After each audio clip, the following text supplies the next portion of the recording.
Bismillahir Rahmanir Rahim.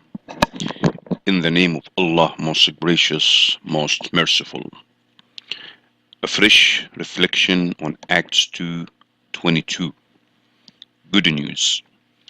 In ASV, NIV, and RSV versions of the Bible.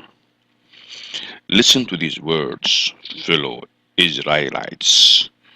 Jesus of Nazareth was a man whose divine authority was clearly proven to you by all the miracles and wonders which God performed through him.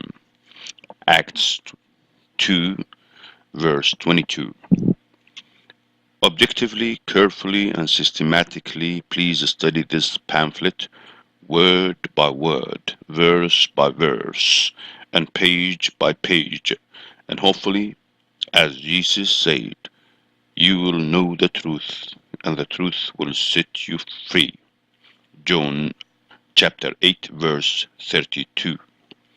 For more information, please contact the author, Sheikh Dr. Muhammad Al-Akkas. Email welcome to arabia@yahoo.com.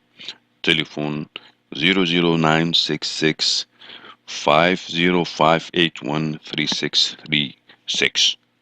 Or, who were the audience? Who were the audience? The audience were fellow Israelites, not the Gentiles, but only and strictly the children of Israel. Then Jesus replied, I have been sent only to the lost sheep of the people of Israel. Matthew 15, verse 24. These 12 men disciples were sent out by Jesus with the following instructions.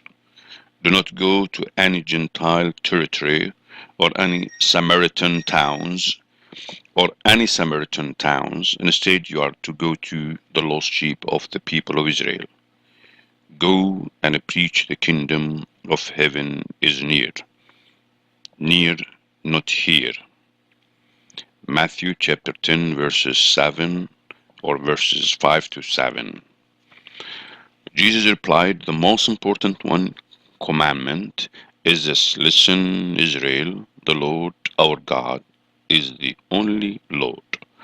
Mark chapter 12, verse 29. It was Jesus, a descendant of David, was he, whom God made the Savior only of the people of Israel as he had promised. Acts chapter 13, verse 23. What was Jesus? Jesus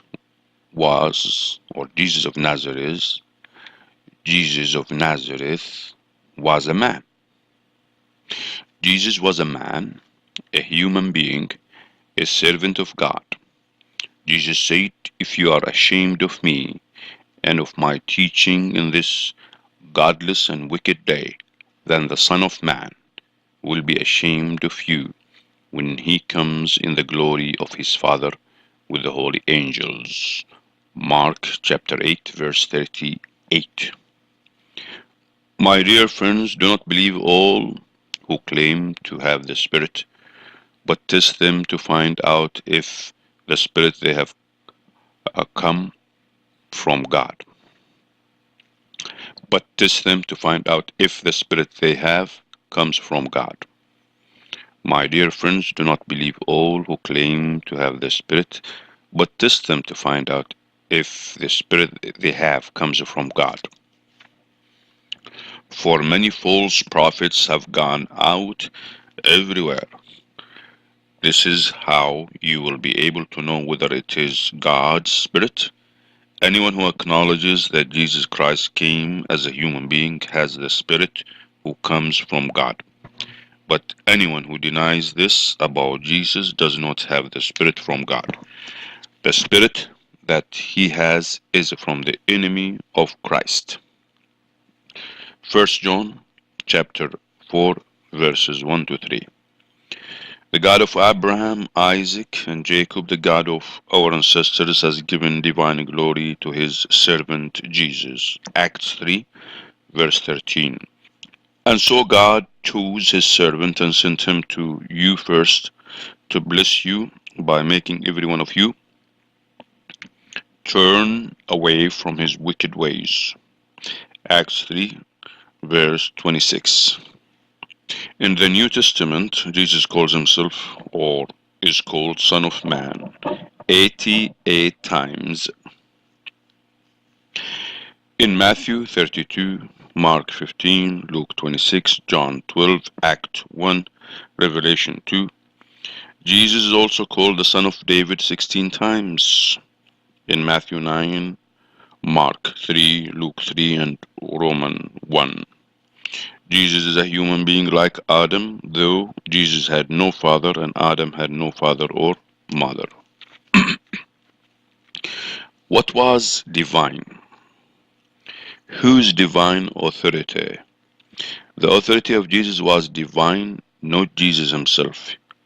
He was only a prophet of God.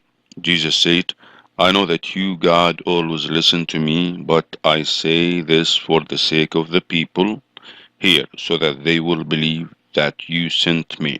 John chapter 11, verse 42.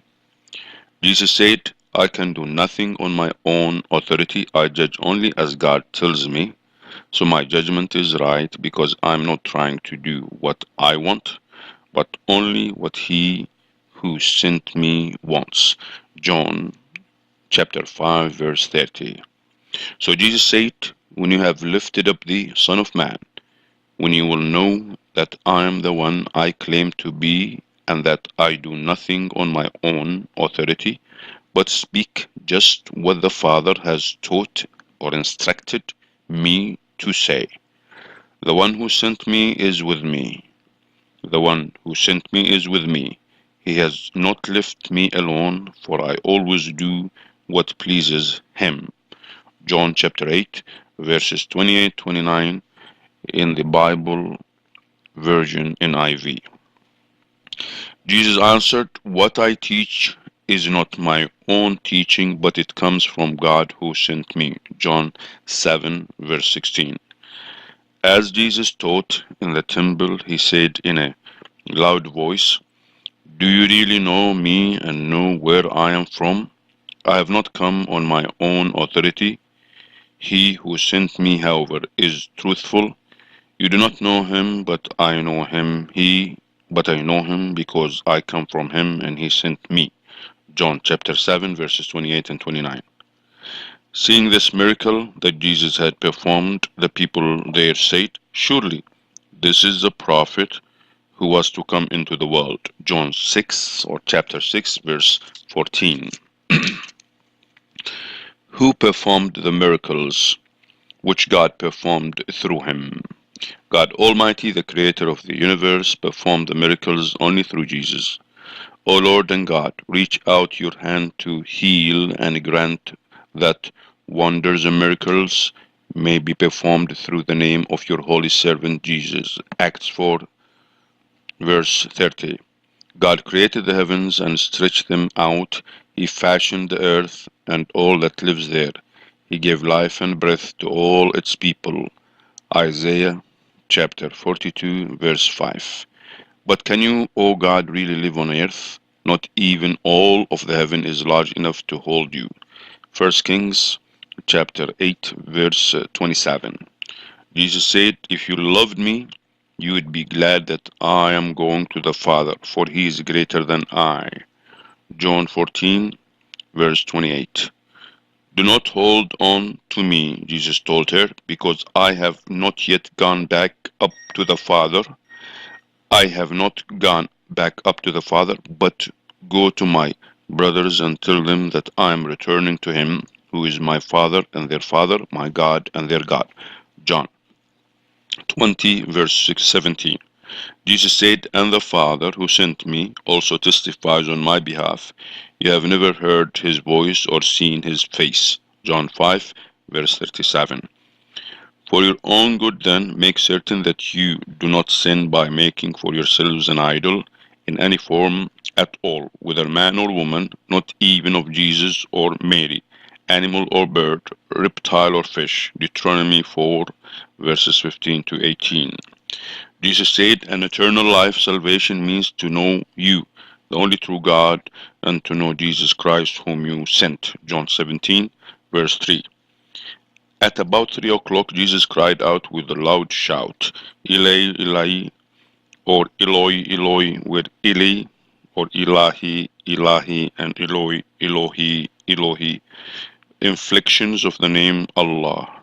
Lima sabachthani, which means, my God, why did you abandon me? Matthew 27, verse 46. The conclusion. We conclude therefore that God Almighty is the creator of the universe who is greater than anything including Jesus.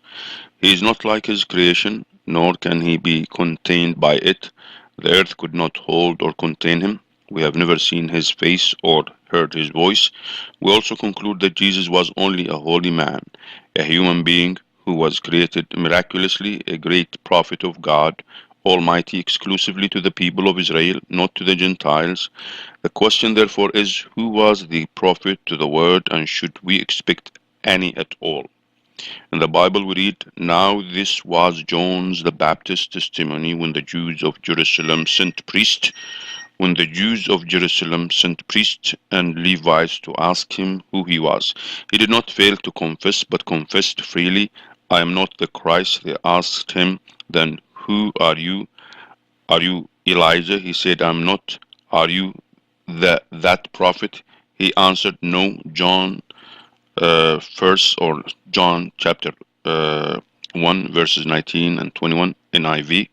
So who was that prophet the Levites were expecting? So who was that prophet the Levites were expecting? God Almighty promised Moses to send a prophet. He said, I will raise up for them a prophet like you from among their brothers and cousins, and I will put my words in his mouth, and he shall speak to them all that I command him. Deuteronomy 18:18 RSV. Isaiah prophesies that then the book will be given to the one who is illiterate or who is an illiterate, saying, please read this, and he will say, I cannot read. Isaiah 29, verse 12, chapter 29, verse 12 in ASV. And Jesus Christ said, I have yet many things to say to you, but you cannot bear them now. When the Spirit of truth comes, he will guide you into all the truth, for he will not speak on his own authority, but whatever he hears, he will speak, and he will declare to you the things that are to come. John 16, verses 12 and 13 RSV. Therefore the prophet to come must be so truthful and an illiterate person, he would speak only what God Almighty put in his mouth. It would not only be an inspiration or a revelation, but would also be dictated to him word by word. His teaching would be so comprehensive and to all mankind. Just as Isaiah relayed, the Lord says, here is my servant whom I strengthen, the one I have chosen, with whom I am pleased. I have filled him with my spirit, and he will bring justice to every nation. He will not shout or raise his voice or make loud speeches in the streets. He will not break off a bent reed, nor put out a flickering lamp. He will bring lasting justice to all. He will not lose hope or courage. He will establish justice on the earth. Distant lands eagerly wait for his teaching. Isaiah 42 verses 1 to 4. His teaching would supersede and abrogate all that preceded it, just as St. Paul predicted and was still waiting for even at his time. He said, for our knowledge is imperfect and our prophecy is imperfect, but when the perfect come, the imperfect will pass away. 1 Corinthians chapter 13, verse 9 to 10 RSV. Well, isn't this a textbook description that fits like a glove? The illiterate, the truthful, the honorable Prophet Muhammad, the prophet to mankind, to all nations, and the teachings he received and taught, Islam. Alhamdulillah.